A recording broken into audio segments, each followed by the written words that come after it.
Hi అండి. ఈరోజు మీకోసం 'బలవంత పెళ్లి' ఫైనల్ పార్ట్. మరి కథలోకి వెళ్తే, ఒకరోజు సాయంత్రం విక్రమ్ ఆఫీస్ నుంచి ఇంటికి వచ్చాడు. నేరుగా పడగ్గదిలోకి వెళ్ళాడు. గది చీకటిగా ఉంది. బెడ్ మీద ముడుచుకుని పడుకుని ఉంది శ్రీవల్లి. విక్రమ్ కంగారుగా లైట్ వేసి ఆమె దగ్గరకు వెళ్ళాడు. ఆమె కళ్ళు ఏడ్చి ఏడ్చి వాచిపోయి ఉన్నాయి. శ్రీవల్లి, ఏమైంది? ఒంట్లో బాగులేదా? ఎందుకు ఏడుస్తున్నావు? అన్న ఆందోళనగా అడిగాడు ఆమె పక్కన కూర్చుని. శ్రీవల్లి లేచి కూర్చుని కన్నీళ్లు తుడుచుకుంటూ, ఏం లేదండి, కొద్దిగా నీరసంగా ఉండి పడుకున్నాను. మీరెప్పుడు వచ్చారు? అంది మాట దాటవేస్తూ. కానీ విక్రమ్కు ఆమెను చదవటం తెలుసు. అబద్ధం చెప్పకు శ్రీవల్లి, నీ కళ్ళలో బాధ ఉంటే నేను ఎట్టి పసిగట్టగలను. అసలేం జరుగుతుంది ఇంట్లో? నేను ఆఫీస్కి వెళ్ళాక పెద్దమ్మగారు నిన్నేమైనా అన్నారా అని నిలదీశాడు. శ్రీవల్లి తల అడ్డంగా ఊపుతూ, లేదు విక్రమ్ గారు, ఆవిడ పెద్దవారు, నా మంచి కోసమే చెబుతారు. నేనే సెన్సిటివ్గా ఫీల్ అవుతున్నాను. ఏం లేదంది. సరిగ్గా అప్పుడే పని మనిషి కాఫీ తీసుకుని గదిలోకి వచ్చింది. విక్రమ్ ఆమెను పిలిచి, శాంతమ్మ, అసలు ఇంట్లో ఏం జరుగుతుంది? పెద్దమ్మగారు శ్రీవల్లిని ఏమైనా అంటున్నారా అని కఠినంగా అడిగాడు. కాంతం భయపడుతూనే అసలు విషయం చెప్పేసింది. అవును బాబు, పెద్దమ్మగారు వచ్చినప్పటి నుంచి అమ్మగారిని కాలు కింద పెట్టనివ్వటం లేదు. నిజమే, కానీ మాటలతో చాలా పొడుస్తున్నారు. అమ్మగారు కథలు రాసుకుంటే నీకు బుద్ధి లేదు, పల్లెటూరు దానా అని ఏవో తిట్టారు. ఆ రోజు నుంచి అమ్మగారు తన గదికే పరిమితమైపోయారు. కనీసం నవ్వుతూ మాట్లాడడం లేదు అని చెప్పి వెళ్ళిపోయింది. విక్రమ్కు రక్తం మరిగిపోయింది. తన భార్య కడుపుతో ఉన్న సమయంలో ఆమెను సంతోషంగా ఉంచాల్సింది పోయి, ఆమె ఆత్మాభిమానాన్ని, ఆమెకు ప్రాణమైన కలలను ఇలా దెబ్బతీస్తారా? మా అమ్మ మారిందనుకుంటే ఇప్పుడు ఈ పెద్దమ్మ రూపంలో కొత్త సమస్య వచ్చిందా? విక్రమ్ కోపంగా కుర్చీలోంచి లేచాడు. శ్రీవల్లి కంగారుగా అతని చెయ్యి పట్టుకుంది. విక్రమ్ గారు, వద్దు. ఆవిడ మనకు పెద్ద. నా కోసం మీరు ఆవిడ్ని ఎదిరిస్తే ఇంట్లో అశాంతి వస్తుంది. నేను నా కథలు రాయటం కొన్ని రోజులు ఆపేస్తాను. మన బిడ్డ కోసమే కదా, ప్లీజ్ కూర్చోండి బతిమలాడింది. విక్రమ్ ఆమె వైపు తిరిగి ఎంతో గంభీరంగా, శ్రీవల్లి, ఓ గర్భిణీ స్త్రీకి మంచి పౌష్టికాహారం ఎంత అవసరమో మానసిక ప్రశాంతత, సంతోషం కూడా అంతే అవసరం. నీ కథలు రాయటం అంటే నీకు ప్రాణం. దాన్ని ఆపేసి లోపల కుమిలిపోతూ నువ్వు ఈ బిడ్డకు ఎలా జన్మనిస్తావు? పెద్దవాళ్ళంటే గౌరవించాలి నిజమే, కానీ ఆ ముసుగులో వాళ్ళని ఆత్మాభిమానాన్ని చంపాలని చూస్తే నేను చూస్తూ ఊరుకోను. నువ్వు నా భార్యవి, నీ కంట కన్నీరు రాకుండా చూసుకుంటానని గోదావరి గట్టున నీకు మాట ఇచ్చాను. ఆ మాట నిలబెట్టుకుంటాను అని చెప్పి ఆమె చేతిని సున్నితంగా విడిపించుకుని గదిలోంచి కిందికి వెళ్ళాడు. కింద హాల్లో కాంతమ్మ, విశాలాక్షి టీ తాగుతూ మాట్లాడుకుంటూ ఉన్నారు. విక్రమ్ అడుగుల చప్పుడు, అతని ముఖంలో ఉన్న కోపం చూసి ఇద్దరూ సైలెంట్ అయిపోయారు. విక్రమ్ నేరుగా కాంతమ్మ ముందు వెళ్ళి నిలబడ్డాడు. ఆ 6 అడుగుల సిటీ బాబు గంభీరత్వం ముందు కాంతమ్మ కొద్దిగా బెనుకు పుట్టింది. కాని పైకి కవర్ చేసుకుంటూ, ఏంట్రా విక్రమ్, అలా కోపంగా వస్తున్నావు? ఆఫీస్లో ఏమేం టెన్షనా అని అడిగింది నవ్వుతూ. విక్రమ్ గొంతు ఎంతో నిదానంగా, కానీ ఒక సునామీకి ముందు ఉండే నిశ్శబ్దంలా ఉంది. ఆఫీస్లో కాదు పెద్దమ్మ, ఇంట్లో. మీరు ఇంటికి ఎందుకు వచ్చారు అని అడిగాడు సూటిగా. కాంతం ఆశ్చర్యంగా, ఎందుకు రావడం ఏంటి? నీ భార్య కడుపుతో ఉందని, దానికి పద్ధతులు నేర్పించి జాగ్రత్తగా చూసుకుందామని మా చెల్లి పిలిస్తే వచ్చాను. మరి చూసుకున్నారా? లేక మీ పాతకాలపు అహంకారాన్ని, డబ్బు గర్వాన్ని నా భార్య మీద రుద్దుతూ ఆమెను మానసిక క్షోభ గురి చేస్తున్నారా అన్నాడు విక్రమ్ కరాఖండిగా. విశాలాక్షి కంగారుగా లేచి, విక్రమ్, ఏంట్రా పెద్దమ్మతో మాటలు అని అబ్బోయింది. ఆగండి మామ్ అన్నాడు విక్రమ్ చేయి చూపిస్తూ. పెద్దమ్మ, శ్రీవల్లి పల్లెటూరు పిల్ల కావచ్చు, కానీ ఆమెకున్న సంస్కారం, ఓపిక మీకు లేవు. ఒక మాతృమూర్తికి కావాల్సింది పాతకాలపు మూఢనమ్మకాలు, భయాలు కాదు. ఆమెకిష్టమైన పనులు చేసుకునే స్వేచ్ఛ, సంతోషం. ఆమె కథలు రాసుకుంటే ఈ ఇంటి పరువు పోదు. కానీ ఈ వయసులో మీకంటూ ఏ పని లేక ఎదుటి వాళ్ళ ఆనందాన్ని పాడు చేసి మీ బుద్ధి వల్లే మన పరువు పోతుంది. కాంతం ముఖం అవమానంతో ఎర్రబడింది. ఏంట్రా నన్నే అంటావా? నాకంటే ఆ పల్లెటూరి పిల్ల ఎక్కువైపోయిందా నీకు అని అరిచింది. అవును పెద్దమ్మ, నాకు నా భార్య నా బిడ్డే ముఖ్యం. ఎవరైనా సరే నా భార్యను కంటతడి పెట్టిస్తే వాళ్ళని నేను ఈ ఇంట్లో ఒక్క క్షణం కూడా భరించలేను. మీకు గౌరవం ఉంటే పద్ధతిగా ఉండండి, లేదా ఈ క్షణమే మీ ఇంటికి వెళ్ళిపోవచ్చు. నా భార్యను ఎలా చూసుకోవాలో నాకు తెలుసు అనేంత నిర్మోహమాటంగా తలుపు వైపు చూపిస్తూ చెప్పేశాడు విక్రమ్. ఆ హాల్లో మళ్ళీ పిన్ డ్రాప్ సైలెన్స్. శ్రీవల్లి ఇదంతా పైనుంచి చూస్తూ కన్నీళ్లు పెట్టుకుంటుంది. తన ఆత్మాభిమానాన్ని కాపాడడం కోసం తన భర్త తన సొంత వాళ్ళని ఎదిరిస్తున్నాడు. ఒక భార్యగా ఆమెకు ఇంతకు మించిన రక్షణ, ప్రేమ ఇంకేముంటుంది? విక్రమ్ గొంతులోంచి వచ్చిన ఆ కరాఖండికైన మాటలకు కాంతం ముఖం అవమానంతో, కోపంతో ఎర్రబడింది. ఇన్నాళ్ళు తన చెల్లెలు విశాలాక్షి ఇంట్లో తందే పెత్తనం అనుకున్న ఆమెకు విక్రమ్ తన భార్య కోసం ఎదురు తిరగడం మింగుడు పడలేదు. విశాలాక్షి, చూస్తున్నావా నీ కొడుకు పొగరు? ఆ పల్లెటూరు పిల్ల కోసం నన్నే ఇంట్లోంచి పొమ్మంటున్నాడు. అసలు నేను ఇక్కడికి ఎందుకు వచ్చాను? నీ కోడలికి పుట్టబోయే బిడ్డకు మంచి చేయాలని కదా. దానికి నాకు దక్కిన మర్యాద ఇదా అంటూ కళ్ళెంబటి నీళ్లు తెచ్చుకుని నాటకం మొదలుపెట్టింది కాంతమ్మ. తన చెల్లెలు ఖచ్చితంగా తన పక్షాన నిలబడుతుందని ఆమె నమ్మకం. కాని కాలం మారింది. విశాలాక్షి మనసు కూడా మారింది.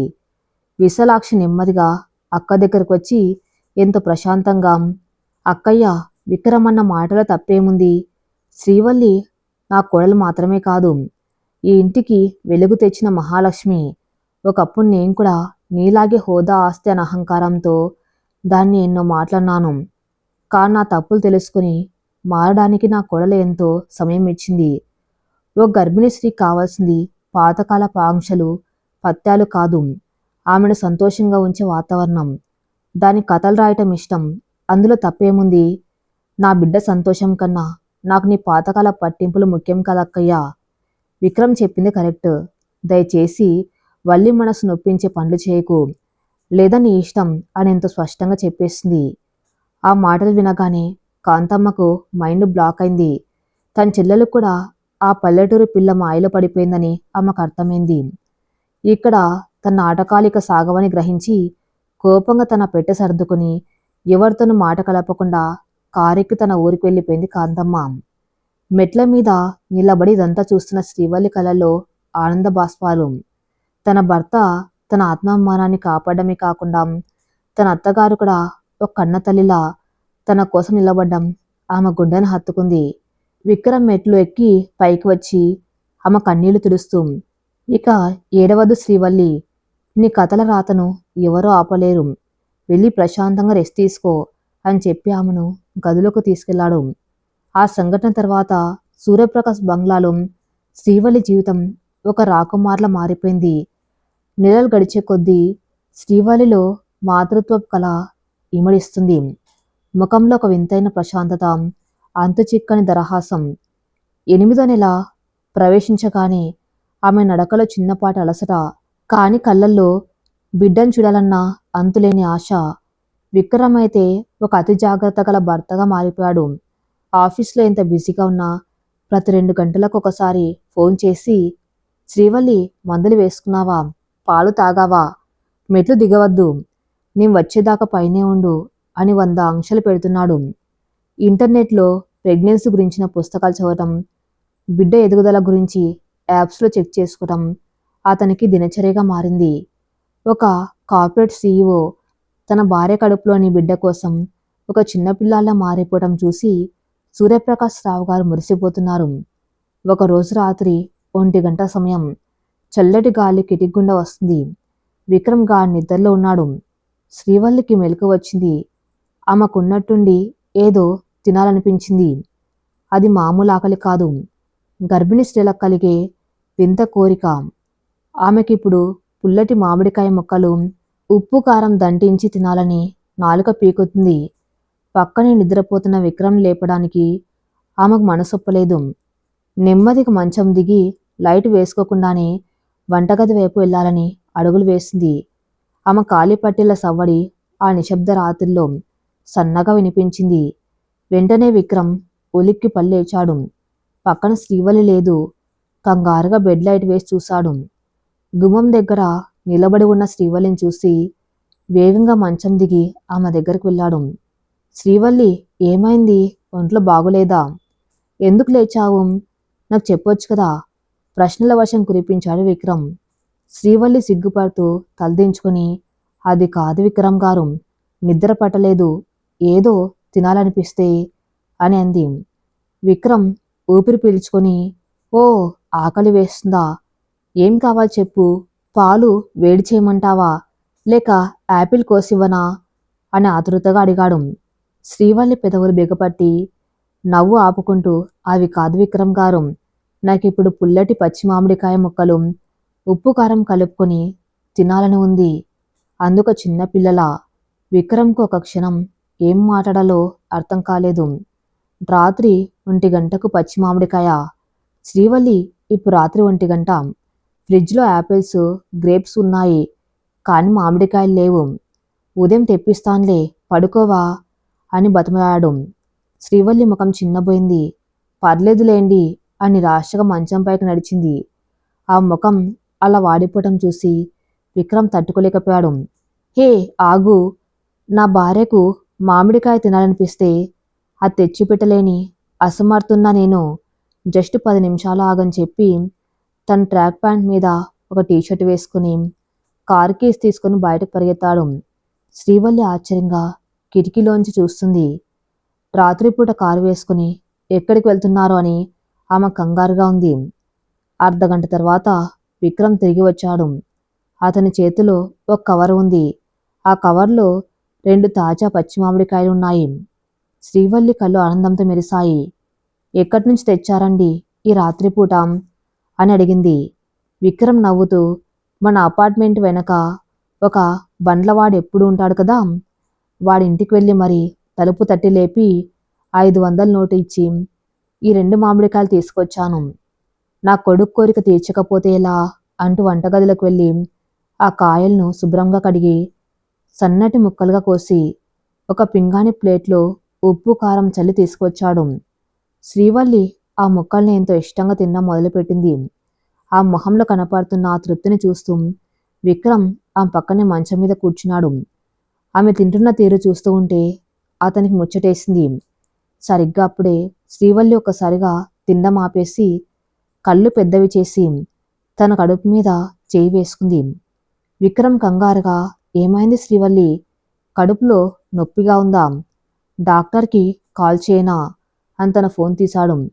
శ్రీవల్లి నవ్వుతూ తల అడ్డంగా ఊపింది. విక్రమ్ కుడి చేతిని తీసుకుని తన కడుపు మీద పెట్టుకుంది. నొప్పి కాదు విక్రమ్ గారు, మీ నాన్నగారు తెచ్చిన మామిడికాయ ముక్కలు భలే రుచిగా ఉన్నాయని మీ బిడ్డ సంతోషంతో తన్నాడు. చూడండి, మళ్ళీ కదులుతున్నాడు అందు ఉద్వేగంగా. విక్రమ్ అరి చేతికి ఆ కదలిక స్పష్టంగా తెలిసింది.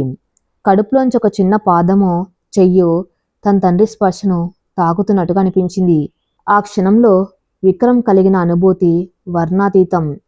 6 అడుగుల మగాడు, కోట్లు సంపాదించే సిటీ సీఈఓ ఆ చిన్న కదలికకు కన్నీళ్లు పెట్టుకున్నాడు. అది సంతోషం, బాధ, అంతులేని ప్రేమ కలగలిపిన ఒక అద్భుతమైన భావోద్వేగం.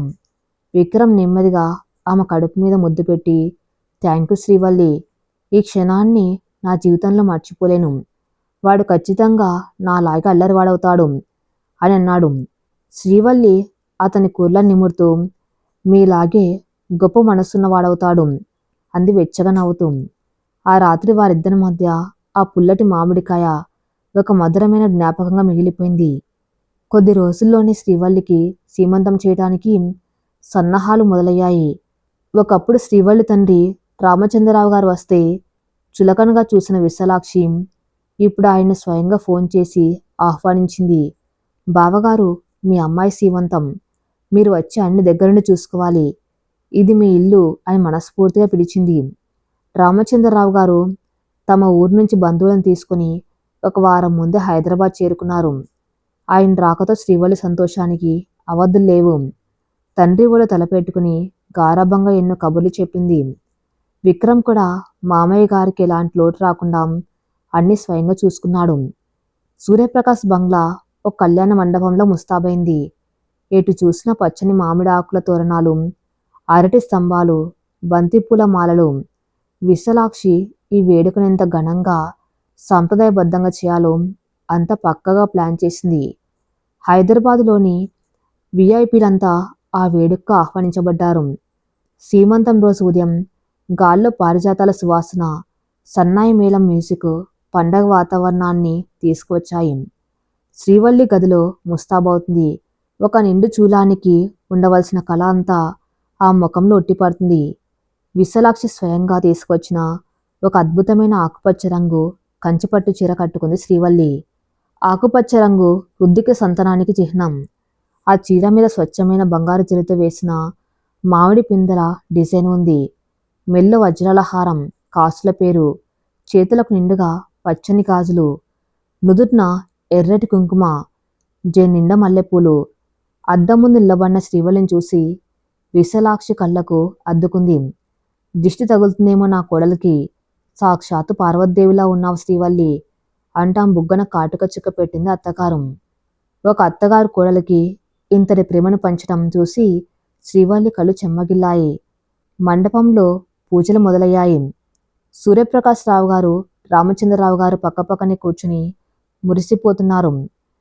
మంగళ వాయిద్యాల మధ్య పేరంటాళ్ళు వెంట రాగా శ్రీవల్లి మెట్లు దిగి వస్తుంది. ఆ నడకలో ఒక మాతృమూర్తి హుందాతనముంది. హాల్లో ఉన్న అందరి కళ్ళు ఆ మీదే. దూరంగా నిలబడి ఉన్న విక్రమ్ అయితే కళ్ళు ఆర్పకుండా తన భార్యని ఆరాధనగా చూస్తున్నాడు.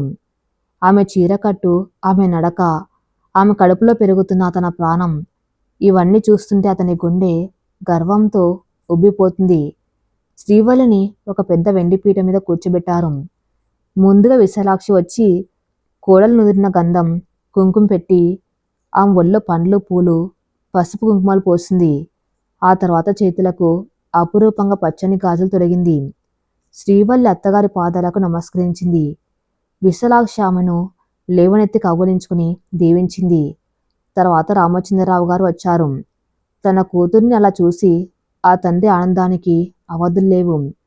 ఆయన వణుకుతున్న చేతులతో కూతురు తల మీద అక్షింతలు వేసి దీవించారు. శ్రీవల్లి తండ్రి చేతులను తన కళ్ళకు అద్దుకొని కన్నీళ్లు పెట్టుకుంది. ఆ తండ్రి కూతుర్ల అనుబంధం చూసి అక్కడున్న వారందరి కళ్ళు చెమ్మగిల్లాయి. బంధువులందరూ వచ్చి ఆమె గంధం పూసి గాజులు తొడిగి ఆశీర్వదిస్తున్నారు. ఆ పచ్చని గాజుల సవ్వడి ఆ బంగ్లా నిండా మారుమోగుతుంది. ఆడవాళ్ళంతా కలిసి పాడుతున్న సీతమ్మకు చేయిస్తిరి చామంతి పూమంతి అని సీమంత పాటలు వాతావరణాన్ని మరింత పవిత్రంగా మార్చాయి. వేడుక దాదాపు పూర్తవుతున్న సమయంలో బంధువుల్లోని ఒక ముత్తైదు వచ్చి, ఏంటమ్మా విశాలాక్షి, సీమంతం అంటే భార్యకు భర్త కూడా పసుపు కుంకుమలిచ్చి గాలు తొడగాలి కదా, విక్రమ్ బాబు ఏడి, రమ్మను అని అడిగింది. విక్రమ్ కొద్దిగా సిగ్గుపడుతూనే ముందుకొచ్చాడు. పట్టుపంచే సిల్క్ లాల్చీలో ఉన్న అతను వెళ్ళి శ్రీవల్లి పక్కనే ఉన్న చిన్న పీట మీద కూర్చున్నాడు. ఇద్దరి కళ్ళు కలిశాయి.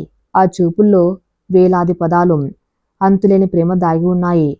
విక్రమ్ నెమ్మదిగా ఒక చిన్న పసుపు కుంకుమ పళ్ళెం తీసుకుని శ్రీవల్లి నుదుటిన గంధం రాసి కుంకుమ బొట్టు పెట్టాడు. ఆ తర్వాత ఆమె చేతులను తన చేతుల్లోకి తీసుకుని వెండి గాజులు 2 ఆమె చేతులకు తొడిగాడు. ఆ గాజులు తొడుగుతున్నప్పుడు అతని వేళ్ళ ఆమె చేతిని సున్నితంగా తాకాయి. శ్రీవల్లి ముఖం సిగ్గుతో కందిపోయి కళ్ళు కిందకు దించుకుంది. ఇప్పుడు సంతోషమైన శ్రీవల్లి, నా జీవితానికి అర్థం చెప్పిన మహారాణి నువ్వు, మన బిడ్డ కోసం నేను ఎదురు చూస్తున్నాను అని గుసగుసగా అన్నాడు విక్రమ్, ఎవరికి వినపడకుండా. శ్రీవల్లి పెదవులపై వికసించిన చిరునవ్వు అతని ప్రశ్నకు సమాధానం చెప్పింది. సీమంతం వేడుక ఎంతో ఘనంగా, కన్నుల పండగగా మూసింది. విందు భోజనాల తర్వాత అతిథులంతా శ్రీవల్లికి బహుమతులిచ్చి ఆశీర్వదించి వెళ్ళిపోయారు. రాత్రి 8 గంటల సమయం. అంతా సర్దుకొని శ్రీవల్లి తన గదిలోకి వచ్చింది. బరువైన పట్టుచీర, నగలు ఆమెను కొద్దిగా అలసిపోయేలా చేశాయి. సోఫాలో వాలిపోయి కళ్ళు మూసుకుంది. గాజుల సవ్వడామకు ఒక ప్రశాంతమైన మ్యూజిక్లా అనిపిస్తుంది. విక్రమ్ గదిలోకి వచ్చి ఆమె పరిస్థితి చూసి కంగారు పడ్డాడు. వెంటనే ఆమె దగ్గరికి వెళ్ళి ఆమె కాళ్ళ దగ్గర కూర్చున్నాడు. ఆమె పాదాలను తన ఒళ్ళోకి తీసుకుని నెమ్మదిగా నొక్కడం మొదలుపెట్టాడు. శ్రీవల్లి ఉలిక్కిపడి కళ్ళు తెరిచింది. విక్రమ్ గారు, ఏంటిది? మీరు నా కాలు నొక్కడమేంటి? వద్దండి, ఎవరైనా చూస్తే బాగుండదు అంటూ కాళ్ళు వెనక్కి తీసుకోవడానికి ప్రయత్నించింది. విక్రమ్ ఆమె కాళ్ళను గట్టిగా పట్టుకుని, చూస్తే ఏమైంది? రోజంతా ఈ బరువైన బట్టలతో, అందరి మర్యాదలతో అలసిపోయావు. నా బిడ్డను మోస్తున్న ఈ తల్లి పాదాలకు సేవ చేయటం నా బాధ, నా అదృష్టం. దయచేసి నన్ను ఆపకు అంటూ ఎంతో ఆప్యాయంగా, మృదువుగా ఆమె పాదాలను ఒత్తుతున్నాడు విక్రమ్. శ్రీవల్లి కళ్ళల్లోంచి 2 కన్నీటి చుక్కలు రాలిపడ్డాయి. అవి బాధతో వచ్చినవి కావు, అదృష్టంతో వచ్చిన ఆనంద బాష్పాలు. ఒక భర్త తన భార్యను ఎంతగా గౌరవించగలడో, ఎంతగా ప్రేమించగలడో విక్రమ్ నిరూపిస్తున్నాడు. ఒకప్పుడు ఈ పెళ్లిని బలవంత పెళ్లి అని మనసులో ఏడ్చిన రోజులు ఆమెకు గుర్తొచ్చాయి. కాంతన సహనం, తన సంస్కారం ఇవాళ విక్రమ్ లాంటి ఒక దేవుణ్ణి తన భర్తగా మార్చాయని ఆమె గర్వంగా అనిపించింది. మీ ప్రేమ ముందు నేను రోజు రోజుకు చిన్నదాన్నే పోతున్నాను విక్రమ్ గారు అందు ఉద్వేగంగా. నువ్వు చిన్నదానివి కా శ్రీవల్లి, నువ్వు నా ఆకాశం. ఈ ఆకాశంలో ఇప్పుడు ఒక కొత్త నక్షత్రం రాబోతుంది, మన జీవితం పరిపూర్ణం కాబోతుంది అంటూ ఆమెను చూసిన వాడు విక్రమ్. శ్రీవల్లికి ఇప్పుడు 9వ నెల నిండింది. ఆమె కడుపులో ఆయాసం, కాని ముఖంలో నిండు చంద్రుడు లాంటి ప్రశాంతత, మాతృత్వపు కళ ఉట్టిపడుతున్నాయి. విక్రమ్ అయితే ఆఫీస్ పనులన్నీ తన సెకండ్ ఇన్ కమాండ్కి అప్పగించి పూర్తిగా ఇంటికి పరిమితమయ్యాడు. భార్య పక్కన ఒక నీడలా మారిపోయాడు. ఆమె ఎప్పుడు ఏది అడుగుతుందో, ఎప్పుడు ఏది అవసరమవుతుందో అని అహర్నిశలు కనిపెట్టుకుని ఉంటున్నాడు. ఒకరోజు సాయంత్రం సూర్యుడు కొద్దిగా చల్లబడ్డాడు. లాన్లో పచ్చని గడ్డి మీద నెమ్మదిగా నడుస్తుంది శ్రీవల్లి. విక్రమ్ ఆమె చేయి పట్టుకుని ఎంతో జాగ్రత్తగా అడుగులు వేయిస్తున్నాడు. నాకు నడవటం చేత కాదన్నట్టుగా మీరలా పట్టుకోకండి, డాక్టర్ గారు నన్ను ఫ్రీగా నడవమన్నారు కదా అంది శ్రీవల్లి నవ్వుతూ. విక్రమ్ ఆ మాట వినకుండా, డాక్టర్లు చాలా చెబుతారు శ్రీవల్లి, కానీ నా భార్య, నా బిడ్డ నాకు ముఖ్యం. అయినా నువ్వు జారి పడితే తరుకునే ధైర్యం నాకు లేదు అన్నాడు అమాయకంగా. శ్రీవల్లి ఆగి అతని కళ్ళలోకి చూసింది. మీకు కూతురు కావాలా, కొడుకు కావాలా అని అడిగింది కన్నుగీటుతూ. విక్రమ్ ఏమాత్రం ఆలోచించకుండా, నాకచ్చం నీలాంటి కూతురే కావాలి శ్రీవల్లి, నీలాంటి కళ్ళు, నీలాంటి చిరునవ్వు, అన్నింటికంటే మించి నీలాంటి ఆత్మాభిమానం, సంస్కారం ఉన్న ఒక మహాలక్ష్మి నా ఇంటికి రావాలి. తను పుడితే ఈ ప్రపంచంలో తనంత అదృష్టవంతరాలు మరెవరు ఉండకూడదు. అంతలా నా ప్రాణం ఇచ్చి పెంచుకుంటాను అన్నాడు ఎంతో ఆర్ద్రతగా. ఆ మాటలకు శ్రీవల్లి మనస్సు పులకరించిపోయింది. నాకు కూడా అచ్చం మీలాంటి కొడుకే కావాలండి. ఒకప్పుడు కఠినంగా ఉన్న, ప్రేమించాక ప్రాణమిచ్చే ఒక గొప్ప మనస్సున్న మగాడు నా కడుపున పుట్టాలి అంది అతని గుండెల మీద వాలుతూ. సరిగ్గా రాత్రి గడియారం 12 కొట్టింది. విక్రమ్ గాఢ నిద్రలో ఉన్నాడు. శ్రీవల్లికి ఉన్నట్టుండి కడుపులోంచి ఒక సన్నటి నొప్పి మొదలైంది. క్రమంగా నొప్పి తీవ్రత పెరగసాగింది. ఆమెకు అర్థమైంది సమయం ఆసన్నమైందని. విక్రమ్ గారు అంటూ బాధతో మూలిగింది. ఒక్క పిలుపుకే విక్రమ్ ఉలిక్కిపడి లేచాడు. శ్రీవల్లి నొప్పితో విలవిల్లాడుతుండటం చూసి అతని గుండె ఆగిపోయినంత పనైంది. శ్రీవల్లి, ఏమైంది?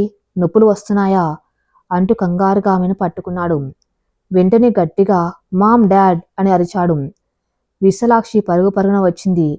ఆమెకు ఈ పరిస్థితులను ఎలా హ్యాండిల్ చేయాలో తెలుసు. విక్రమ్, కంగారు పడకు, త్వరగా కార్తీ, హాస్పిటల్కి వెళ్దాం అని చెప్పి శ్రీవల్లి భుజం పట్టుకుని, ధైర్యంగా ఉండమ్మా, నేనున్నాను కదా అంటూ కొడల్ని జాగ్రత్తగా కారు వద్దకు తీసుకొచ్చింది. సూర్యప్రకాశ్ రావు గారు కూడా కారులో ఎక్కారు. కారు వేగంగా అపోలో హాస్పిటల్కి దూసుకుపోయింది. ఆ రాత్రి హాస్పిటల్ కారిడార్లో విక్రమ్ పరిస్థితి వర్ణాతీతం.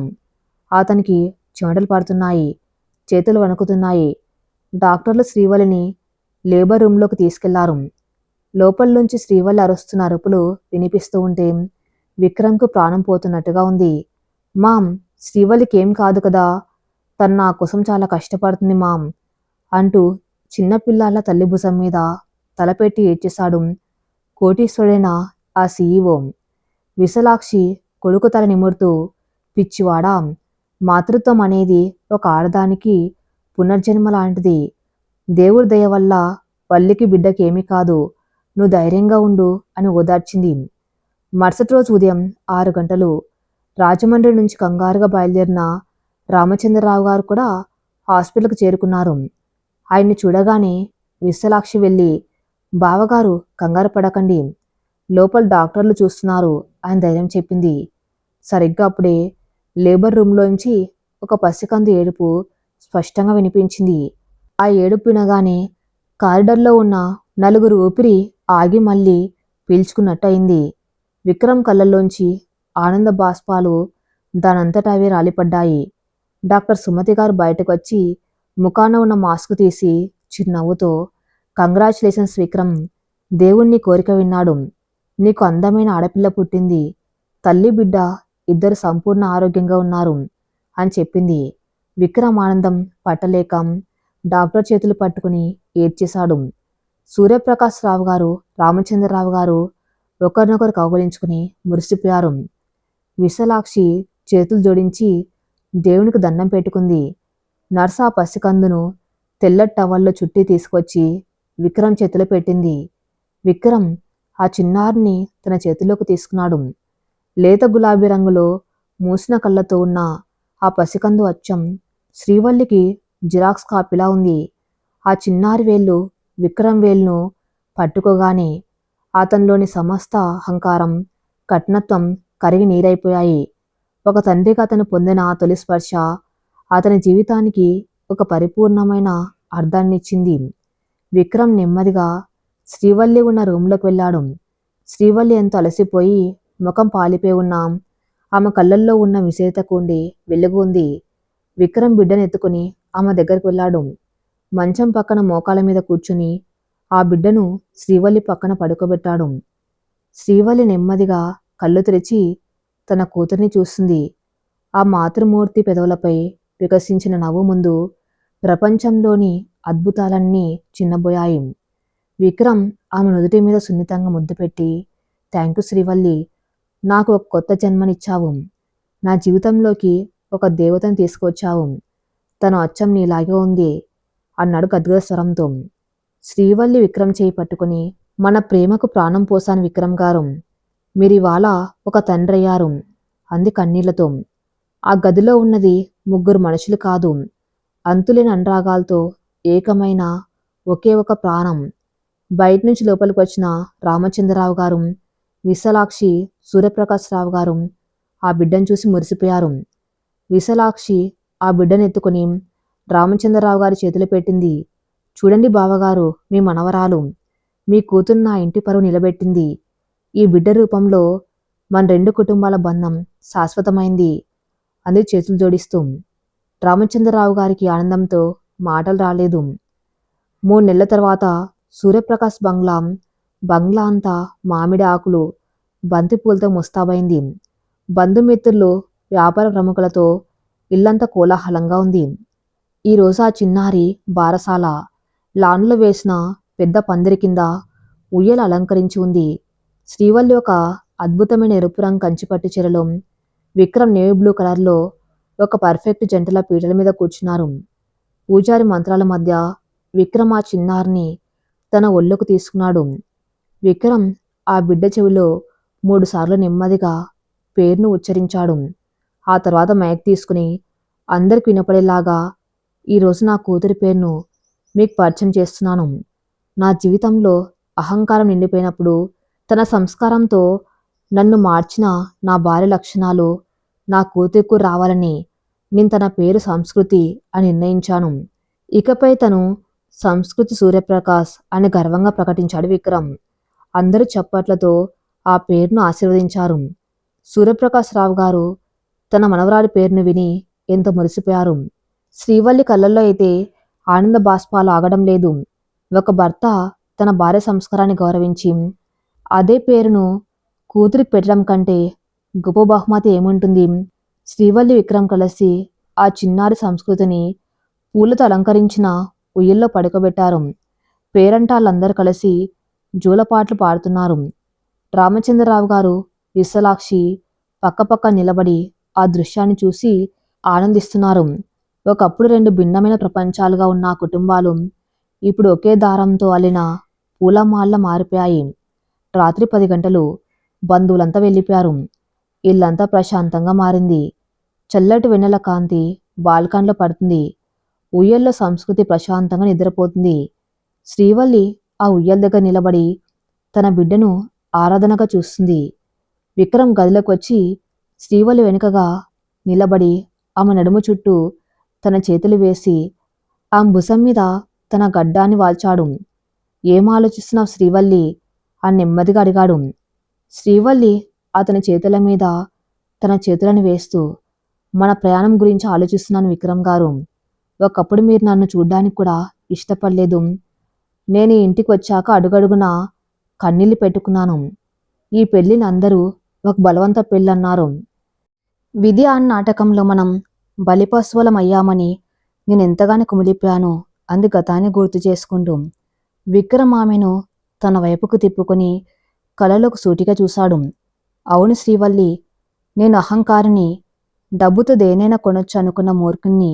మా తాతయ్య ప్రాణాల కోసం ఒప్పుకున్న ఈ పెళ్లి నాకు ఒక శిక్ష లాంటిదనుకున్నాను. కానీ ఏంటండి? దేవుడు నా కళ్ళు తెరిపించడానికి పన్నిన అద్భుతమైన పన్నాగం ఈ పెళ్లి. ఈ బలవంత పెళ్లి జరగకపోయి ఉంటే నీలాంటి ఒక స్వచ్ఛమైన మనస్సును నేను ఎప్పటికీ తెలుసుకోలేకపోయేవాణ్ణి. నాలోని రాతి గుండెలో ప్రేమ అనే వసంతాన్ని పూయించిన నా దేవతవి నువ్వు. ఈరోజు నా తల్లిలో వచ్చిన మార్పు, నా తాతయ్య ఆనందం, మన చేతుల్లో ఉన్న మన సంస్కృతి, ఇవన్నీ నువ్వు ఈ ఇంటికి అడుగుపెట్టడం వల్లే సాధ్యమయ్యాయి. శ్రీవల్లి కళ్ళు ఆనందంతో ఉప్పొంగాయి. ప్రేమ ఉంటే ఏ అహంకారైనా కరిగిపోక తప్పదు విక్రమ్ గారు. నా ఆత్మాభిమానాన్ని మీరు గౌరవించిన తీరు, నా తండ్రికి మీరు ఇచ్చిన స్థానం నన్ను మీకు బానిసను చేశాయి. ఈ ప్రపంచంలో ఏ ఆడపిల్లకైనా కావాల్సింది తను అర్థం చేసుకునే ఒక భర్త, తను గౌరవించే కుటుంబం. అవన్నీ నాకు మీరు ఇచ్చారు. నాకెప్పటికీ బలవంత పెళ్ళే నా జీవితానికి దక్కిన అతి పెద్ద వరం అంటూ అతని గుండెల మీద తలవాల్చింది శ్రీవల్లి. విక్రమ్ ఆమెను 2 చేతులతో తన గుండెలకు హత్తుకున్నాడు. అతని పెదవులు ఆమె నుదుటిపై మృదువుగా ముద్రించబడ్డాయి. ఆ వెన్నెల రాత్రి, ఆ చల్లటి గాలి, ఉయ్యేల్లో నిద్రపోతున్న వారి ప్రాణస్పందన అన్నీ కలిసి వారి అద్భుతమైన దాంపత్యానికి ఒక అందమైన ముగింపును పలికాయి. బలవంత పెళ్ళి అనేది కేవలం ఒక పదమే కావచ్చు, కానీ మనసులు ఇప్పి మాట్లాడుకుంటే, ఒకరికొకరు తోడుగా నిలబడితే ఆ బలవంత బంధం కూడా ఒక జన్మజన్మల అనురాగంగా, ఒక పవిత్రమైన ప్రేమ కావ్యంగా మారుతుందని విక్రమ్ శ్రీవల్లిల జీవితం నిరూపించింది. ఈ కథ ఇంతటితో సమాప్తం. మరిన్ని మంచి స్టోరీస్ కోసం నా ఛానల్ని ఫాలో అవుతూనండి. Thank you for listening.